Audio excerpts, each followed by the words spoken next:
sunbeams find you. Sweet dreams that leave all worries behind you. But in your dreams, whatever they be, dream a little dream of me. Good morning. You are listening to KSQD Santa Cruz, K-Squid 90.7 FM, streaming live at ksqd.org. I am Catherine Bell, and this is The Dream Journal, a weekly show where we explore the healing powers of your nighttime dreams through conversations with dream experts and with you.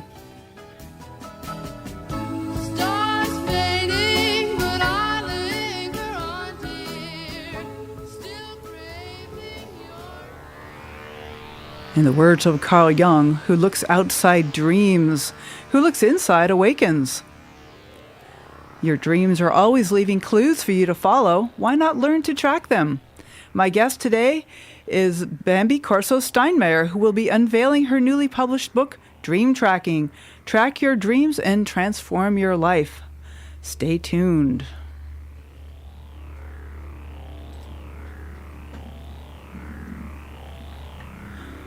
This is Catherine Bell of Experiential Dreamwork, and welcome to the Dream Journal.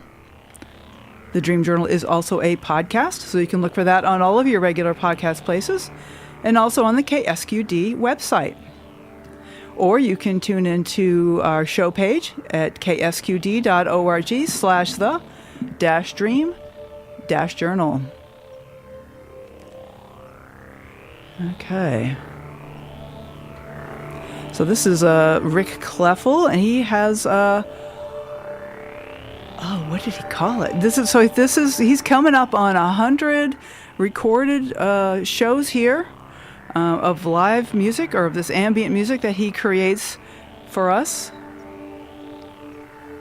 And I'm tuning in to that today. So I remember, it's called Slow Avalanche, the Slow Avalanche. Just such a great description of this beautiful music that we get brand new every week. So I'm going to start with my personal dream work. So this morning I woke up to a dream theme, but it was different. Something had changed. Something had changed for me, that I have this theme of running through airports and trying to get to my plane on time, and so this is something that is like a common theme of me. And I never know if I make my flight or don't make my flight, but there's this sense of like running and lateness, and sometimes I get help and sometimes I don't. So this morning I was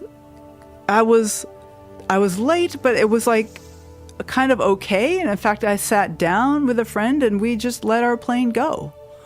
And it's like a super simple dream, but I feel like there's something really new here, that there was some way here that something has really changed for me, that instead of running after these planes, that I had found a way to just kind of let the planes go. And in the dream, there was a sense maybe I'll catch another flight. But there's something that really shifted to me, and I really loved having this dream this morning, since we have our dream tracker on the air with us. And it was something that had shifted. And maybe we'll talk a little bit more about the way this dream pattern has shifted as we go forward. But I woke up thinking, this is the perfect dream for the show. So today, as usual, I will be inviting call-ins during the last 20 minutes of the show, so you can get ready for that. You might want to jot that number down. It is 831-900-5773. And in about 40 minutes, I'll have opened the phone to call-ins. So that number again is 831-900-5773. Or you can email me at any time during the show at onair@ksqd.org. That's ONAIR at ksqd.org. I'll check the email throughout the show, so you can contact me there. So hello, Bambi. Hello, Catherine. Okay, so glad to have you on the show today. I am thrilled to be here again. Again, yes, Bambi is a repeat customer. People can't get enough of the Dream Journal. It's been a couple years. It's been almost 2 years, exactly. So you were pretty new in the fall of my show when I first started for the very first year, 2019. Yep. So Bambi Corso-Steinmeyer is the author of her new book, Dream Tracking, Track Your Dreams and Transform Your Life. In this book, she shares over 25 examples of actual dreams, illustrating how dream images often leave tracks that you can follow by journaling your dreams and looking for patterns and repeating dream imagery. Bambi serves on the Southern California Regional Committee of the International Association for the Study of Dreams and spent 9 years as a review editor for and contributor to the Dream Network Journal. Bambi is an avid lover of animals. The earth and nature uses dreams as opportunities to practice what she calls Dream Inspired Advocacy. She lives in Thousand Oaks, California with her husband Bill and their cat Nanook, and her website is bambicorso.com.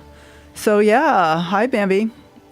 Hi, Catherine. Yeah, Bambi has all these beautiful photos of wildlife from a lot of them taken from your house, I believe. Just hawks and squirrels and things. And I have a lot of amazing wildlife in our backyard. So yeah, a lot of fun pictures. Yeah, so it's really something that I can tell you really resonate with the natural world. It's such a deep part of who you are. And, I usually start about talking dreams, and we'll talk about that, but I kind of want to ask about your relationship with the natural world. Like, when did you first start to realize that there was something special there for you in particular?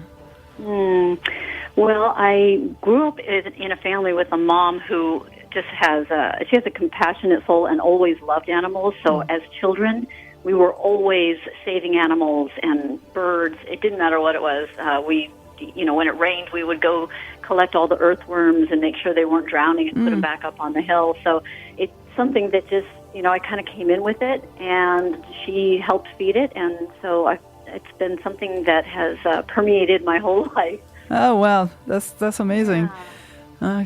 Because so many of us just kind of take it for granted and don't really, pay attention. And so it's wonderful that you have that connection with not only with the earth, but knowing that we can make a difference, like the whole thing of saving earthworms. That's really sweet. Yeah. Uh-huh. Yeah. Well, and it's interesting, too, because in working with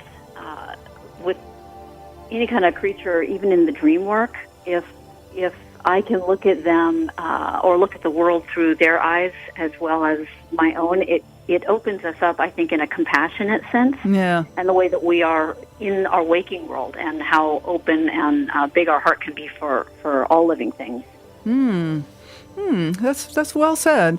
And all living things includes all humans. All humans, not just the ones that you happen to be close to or have similar ideas with. That there's something about compassion here for me. Yeah. Yeah.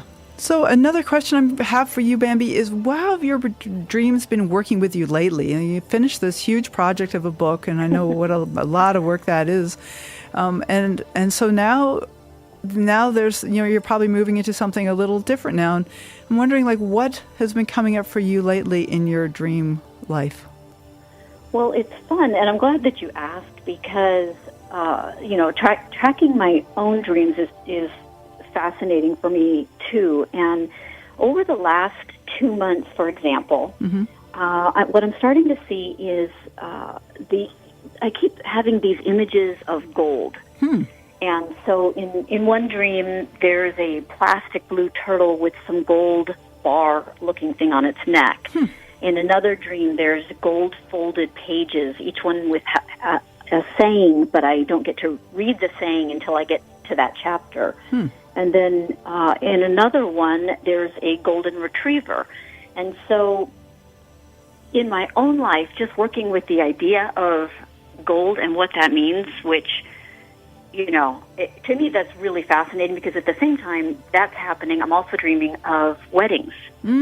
So I think there's something about even just kind of recommitting myself to my own spiritual journey and the way that I want to commit to that. My associations, of course, with gold also make me think of a gold wedding band, for example. Yeah. You know? So, yeah, that's been up for me in the last probably 2 months now. Okay. Interesting. So this tells me a little bit about your whole process of tracking, which I wonder if you could say more about that. One of the things I was really struck with in your book is your emphasis on tracking your dreams, not interpreting them. And I wonder if you could say some more about that. Yes.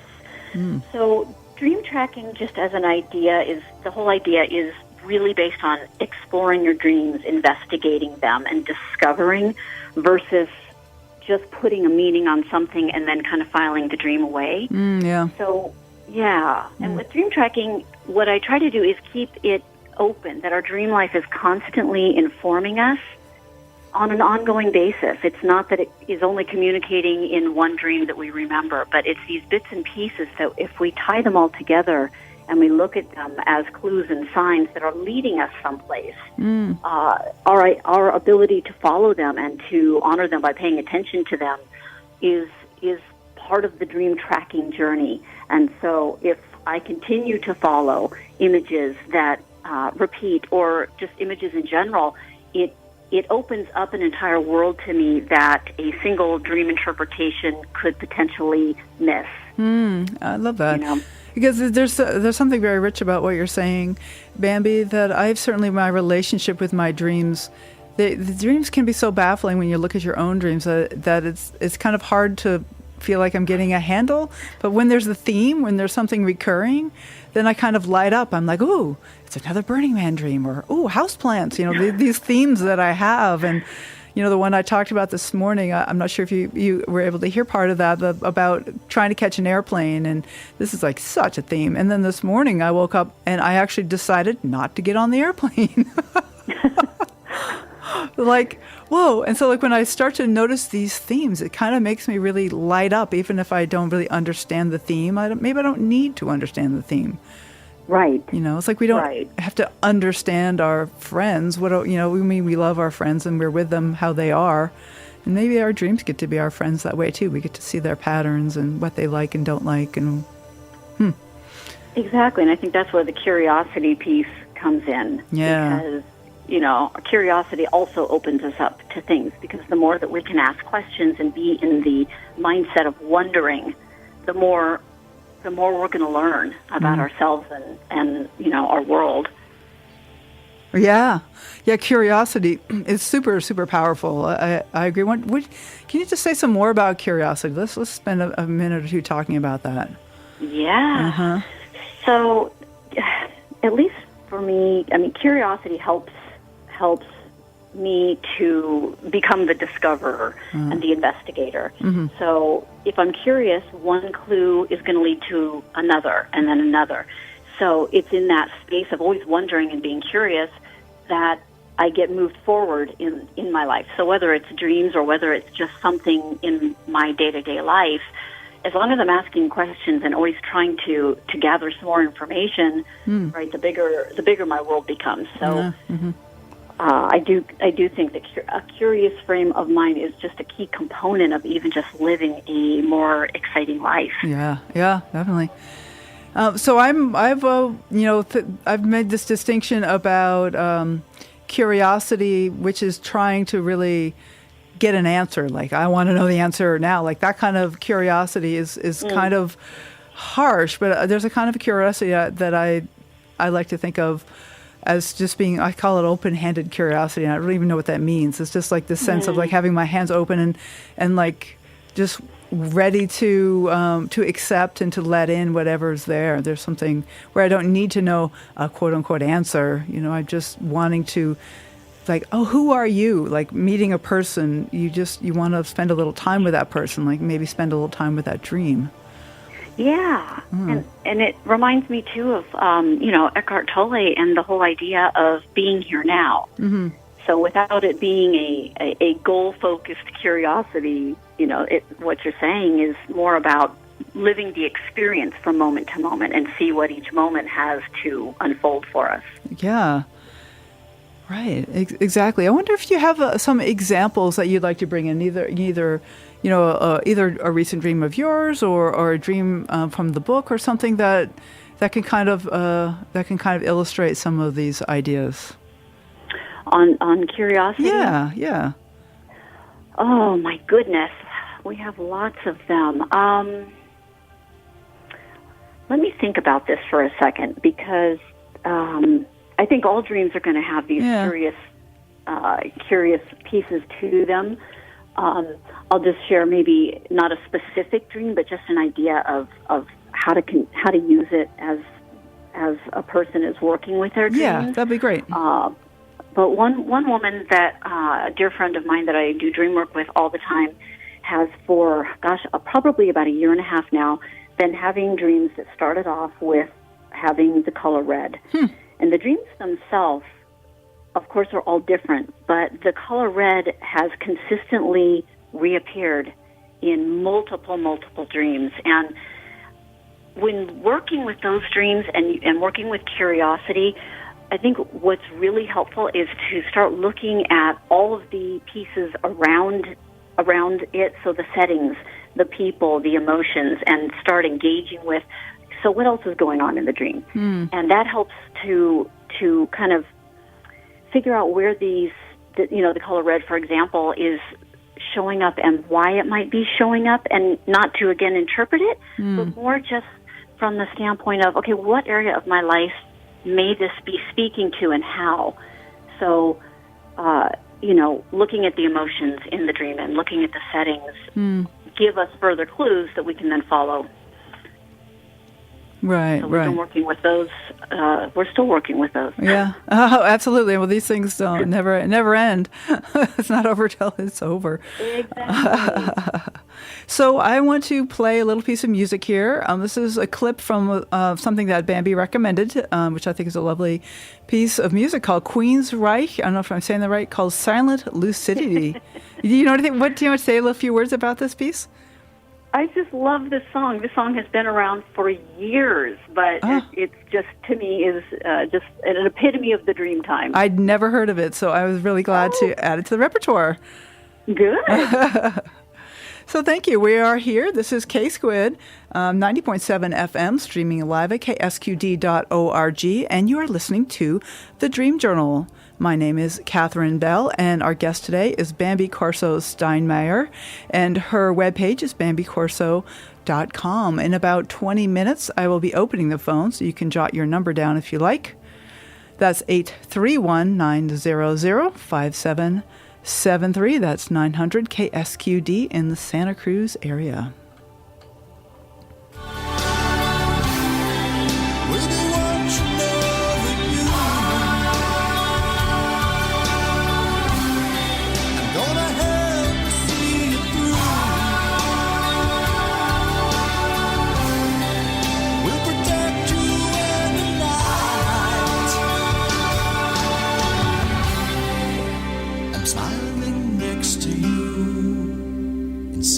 Lucidity.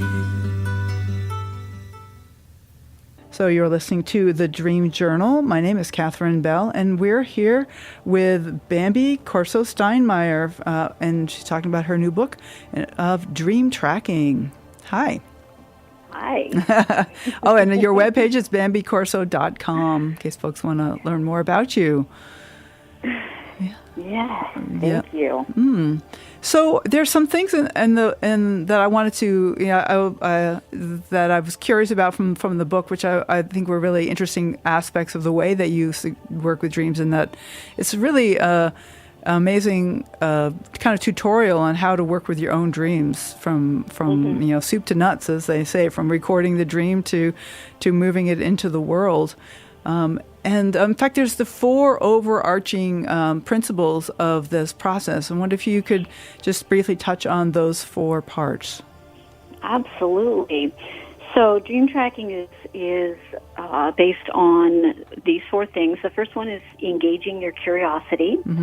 And part of that is just finding out the who, what, where, when, and why of the dream.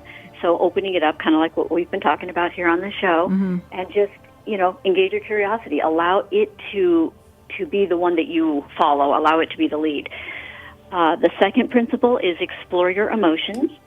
And Catherine, over all the years that I've been doing dream work, one of the things that has been missing in a lot of the work in my earlier years was ever including the emotions, how we feel in the dream. So important. And it's so important. And, because your emotions are also clues. Yeah. So, I just have anxiety. Well, I'm sorry to jump in because we were just talking about the themes, the recurring themes, and often I'll have like a feeling that's a recurring. So the situation may be very different, but the feeling can be the same. And I feel like the dreams are kind of trying to figure out how to put this feeling into an image form, so that the feeling is a very key part of a dream. Absolutely, and that's a perfect example. And I love that you said that because the feeling itself becomes kind of, you work with it the same way you would work with an image. Right. So I have a whole chapter on exploring your emotions, why they're important, what they're here for. And then I also kind of tie in my law of attraction coaching about being informed by your emotions as far as how you're moving through your life and maybe shifting how our thoughts and habitual thinking in different ways that then can shift our outer world. So I put some of that in the Explore Your Emotions principle as well. The third principle is follow the tracks. And this one is literally just going through your journal and starting to look for the recurring themes and patterns and identify where things are repeating and when. Part of following the tracks, I think, is really it's like a simple thing, but it's so important, is also just making sure those day notes are there so that, when you look back over your last dreams and the common emotion that's been showing up for you, Catherine. Yeah. If you were to check your day notes before all of those, you would probably start to see that there's something that maybe gets triggered or a potential similar something that sparks that emotion for you. So those are always super helpful as well in the follow the tracks portion. And then the fourth principle is honor the dream, which is all about being in gratitude for receiving the gift of a dream and doing something on its behalf. It's like taking action on a dream in the waking world. And that could be anything from just, keeping a picture of the dream out on your desk to writing a poem about it, to creating a piece of artwork, to writing a song. I mean, you name it. You could do literally anything. Collages are fantastic, but you do something that kind of gives an expression to the dreams in the waking world. Right. And it doesn't need to be even anything really complicated. You can have like a Post-it note on your computer with the words, a couple of words, just to to keep that fresh in your mind. That's one of my favorite ways of honoring a dream is to keep the image fresh in my mind and the feelings, and kind of just honor the dream that way throughout the day. Yeah, yeah, exactly. Yeah, that's I love this. Very, very simple and powerful, and there's no interpretation. It's all just noticing and feeling, and I feel like I'm kind of hosting the dreams in a way somehow. Yeah, and I think Marion Woodman talked about how dreams also change over time, and so to put a solid meaning on one without being a little flexible to be it continuously evolving also limits our being informed by the dream. And so I think it's just, it's also more fun for me. Right. I mean, I can learn something about myself and then a couple of weeks later have another dream that helps pull me into another direction and just continues to lead me on this interesting path. Yeah. Oh, I like that. I mean, even the same character can have very different meaning. That I find sometimes a character will be like maybe a friend of mine, and the dream will be exploring a certain aspect of that friend, but then 2 weeks later, the same person could show up in a dream in a very different role. So it's good not to be too attached to our, see, here's the interpretation. This is a good reason to not interpret, because then we get too attached to what we decided the dream means. You know, I always have this thing I say, I always feel really sad when someone says, now I know what my dream means. Because I'm like, no, but wait, there's so much more. There's so much more. Right. No, it's like a constant treasure hunt, and you never know what else you're going to unearth. And so, yeah. Yeah, exactly. You know, there's one section that I particularly was struck by, and I have never heard anyone else talk about this in particular, Bambi. So I wanted to ask you about our moral compass and how dreams show us whether we're living our core values or not. This is fascinating. I really want to bring this out today. Okay. Yeah. Yeah. So I have found that when we know who we are, the rest of life, our decision making in particular, is much easier. If we're not quite sure what we believe, it makes decision making and choices more difficult. So the whole chapter, or the area about moral compass, is about identifying what are my main core values. Who am I as a person, as a soul? What do I want to do when I'm here? And so, you know, the example I use in the book for myself is about the animals and treating all living things with respect. But for people who've never actually kind of looked in the mirror and identified that, it's more difficult to choose, you know, whether it's a vocation or you know, the kind of friends that you hang out with, or you know, those types of things. Because if you're not sure who you are, it's, you know, that it just keeps it's too all over the place. So I just like to you know, I did that in my coaching too. You know, let's identify what is the most important thing to you, because if the most important thing to you is family, you're not going to want to find a traveling job, right? For example, or you know, if the most important thing is, you know, is your professional career, it's not going to be having the family right then. And so dreams are constantly commenting on how we feel about things in our life. And so the clearer we are about the core values and what I call, you know, our true north, and following our own code, you know, which, you know, like James Hillman, the Soul's Code, the more that we follow that, the more true and authentic we are to ourselves and to what we want to do when we're here. Wow. Do you have an example that you'd like to share about how dreams can show us where our moral compass is, and maybe when we're not following it, or when we are? You know, that. Yeah, it's just an example of a good dream. Yeah. Sure. So, okay, one example is if I were to dream that. Actually, I'm going to take a different dream. Okay. A woman keeps finding herself in going downhill and falling, kind of like getting lost and not finding her way. Actually, this isn't coming out quite right. I was trying to quote something from a book, but you know what? It's a little bit, it's something more off to the side. So I'm going to try to do something more simple. Sorry. Okay, moral compass. So making a decision about, let's just say I have a decision about a job offer.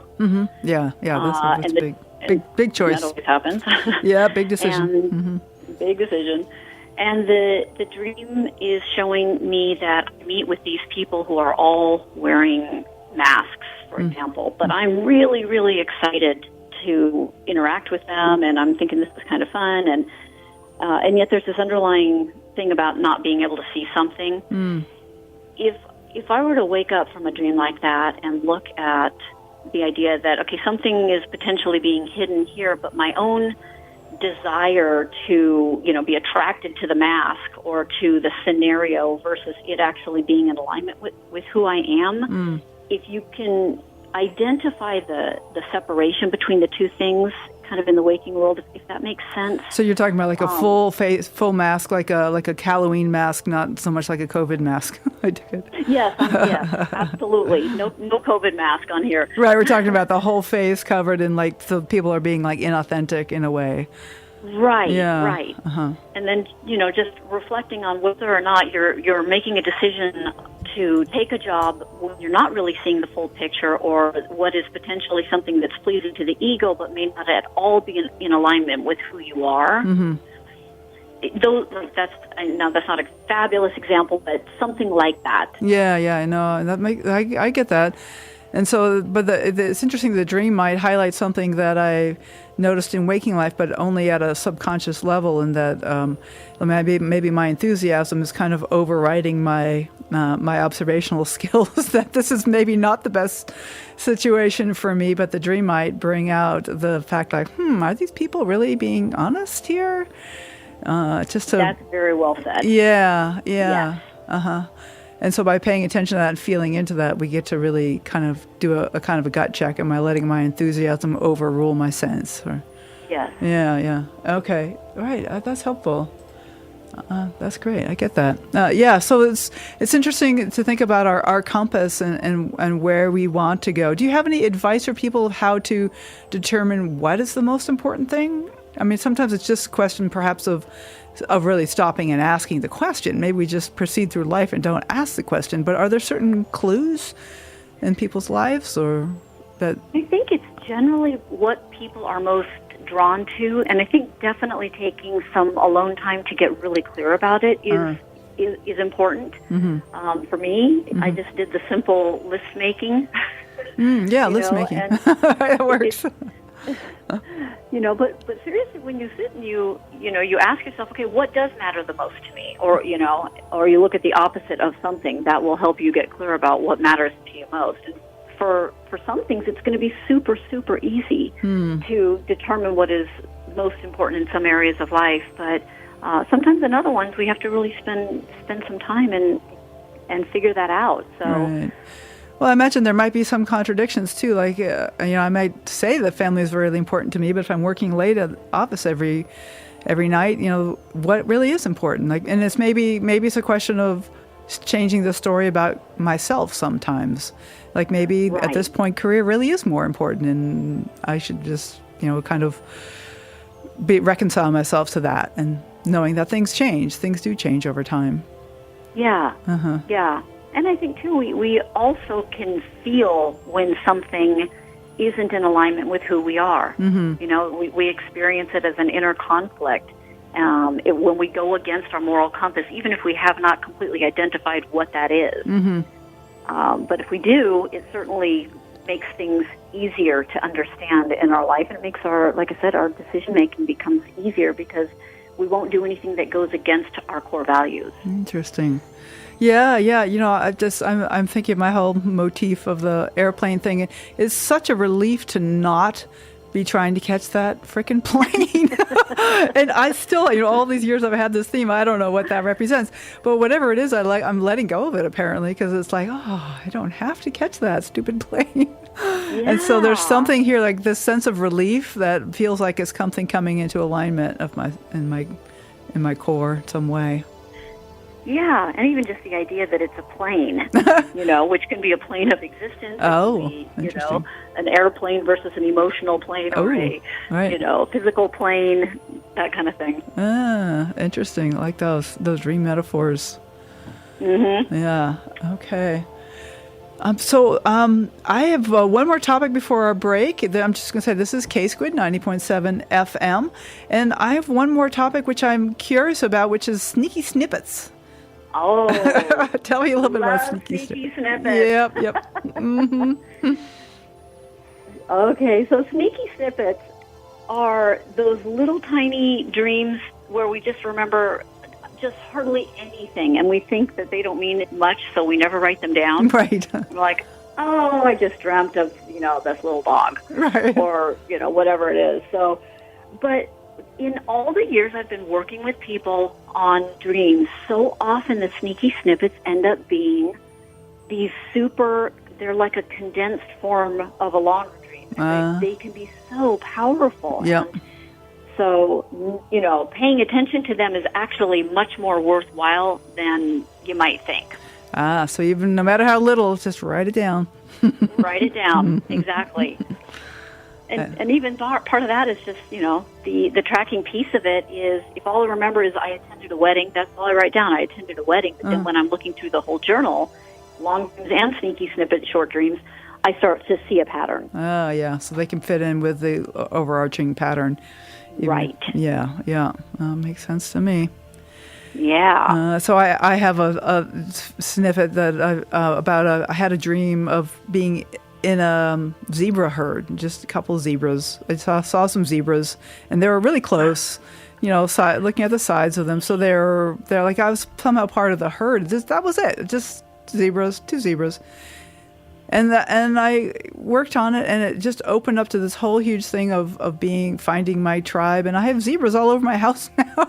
Oh, interesting. Zebra pictures and stuff. Yeah, there's something about like my tribe, like the tribe of zebras. We're wild and unwritable, and fierce and family, and there's something about that. So on my webpage, you'll see the dazzle of zebras is that, and that was just a snippet, this tiny little piece, this gem or shard, whatever you want to call it, this one moment. That is so beautiful. Yeah. I can feel that one. You can pack a lot of potency into any little moment. Yes.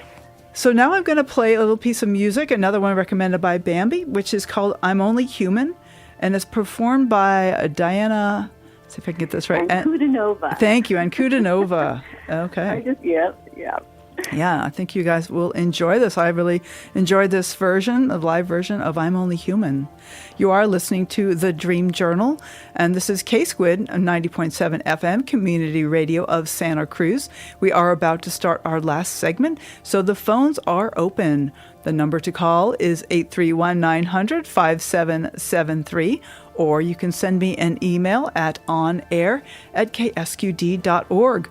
That phone number again, 831-900-5773. You can share your dream in the safe space where we know that every dream offers healing and growth. So my guest today is Bambi Corso-Steinmeyer, and her webpage is bambicorso.com.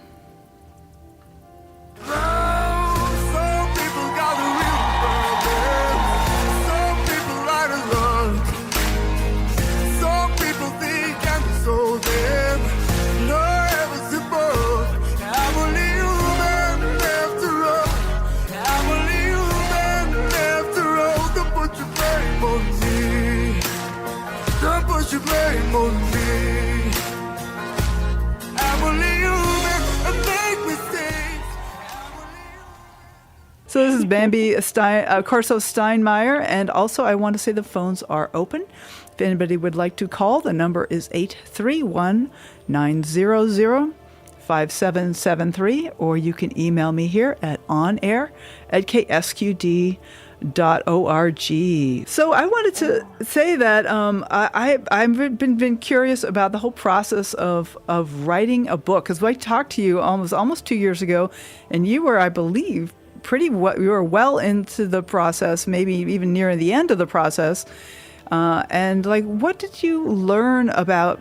So there's things you learned about dreams, I'm sure, and also about writing. Like, what was it like to do this whole process? And what's coming up for you around that? Yes. Oh, so I always knew I wanted to write a book. So the book itself was an idea in 2002, and I kind of woke up from the dream having it in my mind. But the process of actually creating it was, I tell you, it is quite an experience. It's like going to the University of Book Writing. You learn stuff you didn't even know you needed to know. Right. And, but I loved it, and I think that, there's little pieces of it. I had the ability to pull from all kinds of different areas of my life and put things together. But the organization of ideas, I think, was really a fascinating piece, because it's also kind of like the dream work and like dream tracking. But I really, really loved the process, and I followed my dreams in order to be able to also feel into, what comes next in the book, or so it was very neat. And I just think anybody who has that kind of a calling should absolutely follow it, because just writing things down like that, it's almost like, Catherine, I think the biggest thing is it felt like when you actually manifest something physically that was only a thought. And then all of a sudden it's there and you've done it and it's in your hands and you've actually brought something into the world, you know. So the birthing factor of the book was very exciting. Still was very exciting. You know. That's fabulous. Well, I'm confessing I'm working on a book a little bit. It's funny, I'm a little embarrassed to talk about it, but it's like it's very exciting, and I find that I'm very often writing things about the dream I had that week. You're like extremely present, the moments that are coming up, and so I feel like I'm kind of following your footsteps a little bit and getting inspiration from your success. So thanks for talking about that. Yeah. Well, and I will just tell you one piece of advice that I wish I had known prior to this. Oh, yeah, please. Maybe other people knew this, but I did not know this. Yeah. I used to write down quotes all the time, or I'd hear something in a film or in a song or something, and I would write it down and say, someday I'm going to put that in the book. Well, when it came time, and in the last 2 years especially, I had to footnote everything, and I spent more time going back trying to find things because I didn't identify where I found them in the first place. Oh, okay. And so, I mean, I'm talking 80 hours worth of going back and trying to find stuff. So I will take that. Little tiny tidbit. I appreciate that. That's helpful. Save you some time. Excellent. So, Bambi, we have Lucille on the phone. So, good morning, Lucille. Hello, good morning. Hey, good to talk to you, Lucille, calling from Cambria. So glad to have you on the show again today. Haven't talked to you in a little while. I know. What's going on for you today, Lucille? Okay, well, you know, like a few of the words that you were both using today reminded me I'm in the throes of putting together a collage. Oh. And I've been concentrating on this for like months, and I have all these images that I've taken, but I've narrowed it down to a certain few, and I've been wanting to do it all week long. But anyway, you brought up the image of the zebras. Yeah. And all of a sudden it popped in my mind because you were describing the image's community. Yes. That's what it represented for you. Yep. And I live, you know, as I said, in Cambria, and I used to work at Hearst Castle. And I had cut out this picture of zebras, you know, a whole bunch of them. And on my collage, I have a lot of images about that represent the nature at Big Sur. Right. But then I started thinking, because I don't really have a community in Cambria, and I'm going to bring out that zebra image and also put it in my collage, because maybe it's telling me that I should take a second look at the community in Cambria. Oh, interesting. Yeah, right. You know, the thing about connecting with the zebras is that the Randolph Hearst, imported quite a few wild animals, but the only ones that are still there are zebras, and there's zebras and on the ranch, and occasionally you can see them from the road. So they're definitely not natives, but they have found a home there anyway. So maybe there's a little bit of a metaphor for, you know, maybe I get to find a home here in Cambria. So you're looking for community in Cambria. Well, you know, I'm also interested. Yeah, I'm also interested in community in Big Sur. But that seems to be more challenging because of everything that we've gone through. Well, the fires and things. Yeah, yeah, and that sort of thing. And they've had a lot of nature, tragedies up there. Mm-hmm. But it also could be the other place I'm looking at is the town of San Simeon. Oh, wait. Uh-huh. Yeah. But, I decided, well, I do have something interesting I need to share. Yeah, absolutely. It's exciting that you're working on this collage, and Bambi was talking a little bit about the law of attraction, too, and that we can combine our dreams with the attraction to really enhance the parts of our life.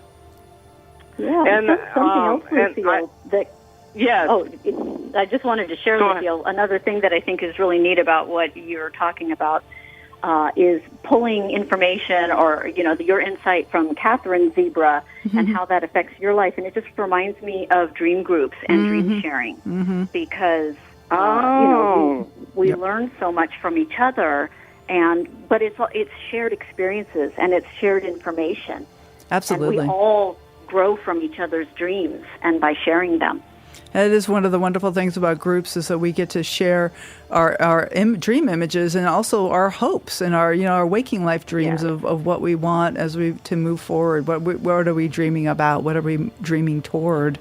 And we get to share both the images and the underlying wishes with each other. Yeah. Very powerful. Yeah, and I have this other image that I had gotten out of I think it was a magazine and everything, but it is an actual view of that is just, I've told you about Venus Vortex. Yep. It's an actual view of the countryside with a rainbow in it. Just before I get to the parking lot of where I pull in. This is one of your favorite beach spots, right? Yeah, and I went, oh my God! I mean, I know it is for sure because it even has the little white farmhouse and and I'm also into nature, and I have these beautiful forest. Images that are from Big Sur, and a picture of the sequoias. Oh, well, that's very, very much of the Central Coast. Those images, Big Sur and the redwoods and all that, and to be starting to imagine like creating community and looking for community and being open to recognizing what already exists. Because like I find a lot of what happens for me is that I think, oh, I wish I had, and then I look around and gosh, wow, I guess I got that right over there. It's like that's a bit of like a gratitude practice to notice what we already have, and so as you're making your collage, keeping in mind that all these possibilities of creating, finding, and acknowledging what already exists. Yeah, I've been the last few days, I've actually thought to myself, especially when I get into kind of self-pity, is about gratitude. Yeah, yep. Gratitude's a powerful practice. It is. It really is. I think that's one of that is actually medically proven that it can improve our relationship to life, improve our feeling, day-to-day feelings. I wonder, Bambi, I wonder if you have something to say about gratitude and gratitude practices. I know that you mentioned it in your book quite a bit. Well, they're the first thing to change and raise our vibration. So the more that we can be grateful for whatever we do have, the more we draw more good to us. Yeah. So, I think that's wonderful. Also ties in with law of attraction as well. Right. One of the highest vibrating emotions. Yeah. Lucille, thank you. Thank you so much. Okay. I'm really glad that you called. Okay. Take care. All right, take care, Bambi. Lucille. Oh, Lucille. Bambi, you stay, Bambi. Lucille, saying goodbye to him. Oh, well, that was lovely that Lucille called in. Yeah, and I'm glad we got to talk about gratitude there. That's wonderful. I know, and I do love the idea that somebody is working on taking imagery and making a collage out of it and being able to look at that, I think is really, really neat. Right. Well, I had one more question, Bambi, of something that I want to know a little bit more about that you listed it in your bio. And tell me a little bit about Dream Inspired Advocacy. So that kind of came about over the last 2 years. In the book, I talk about that I started dreaming about owls in the late 90s, owls and hawks. And then it kind of evolved, and I started finding feathers. And then I started seeing owls and hawks. And so in January last year, right when COVID hit, we put up an owl box on our property here, and we had 2 owls come and start living here in the box. But I've loved owls for so long because of my dreams. They kind of introduced me to owls, that I decided, well, I don't really know a whole lot about them, but I started a next door group. Oh, yeah. As silly as this sounds, but I created this group, and it's been a year and a half.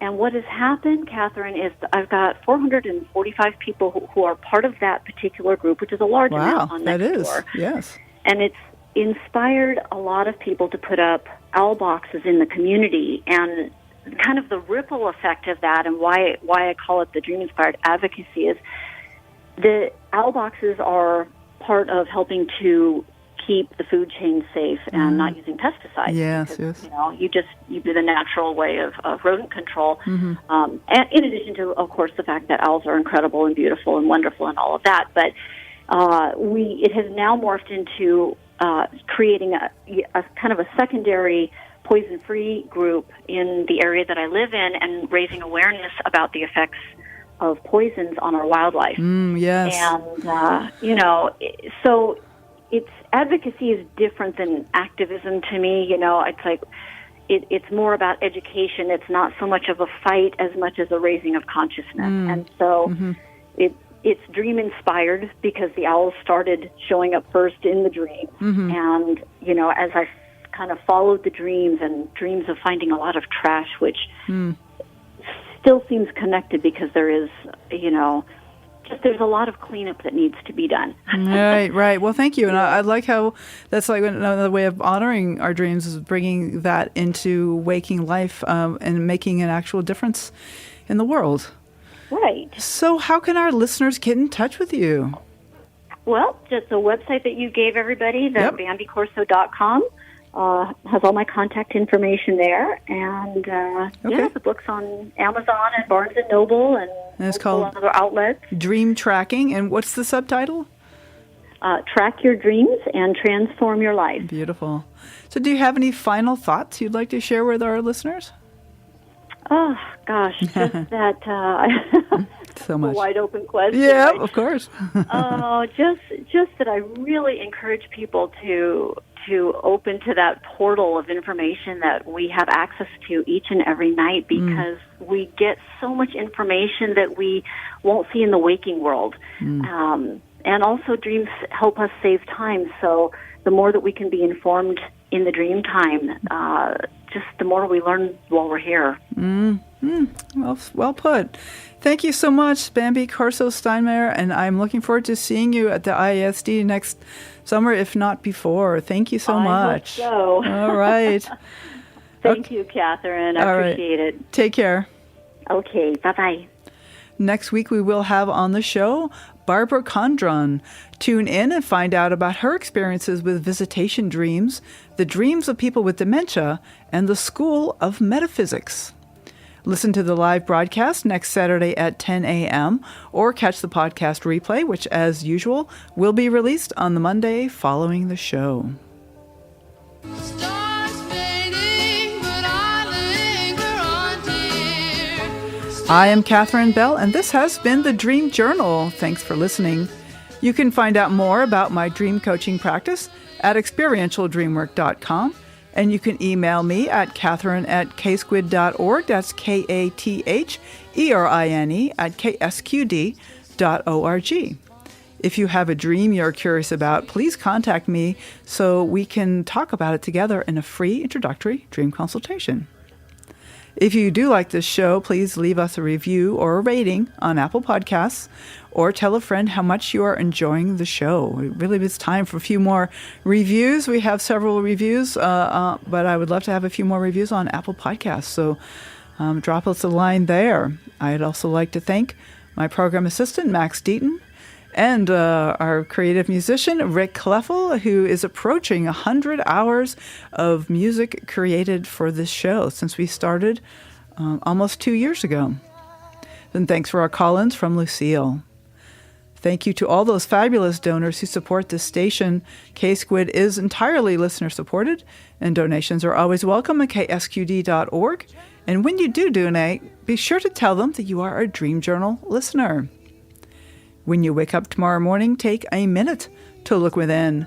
Do you remember a dream? Write it down and bring it to the next Dream Journal.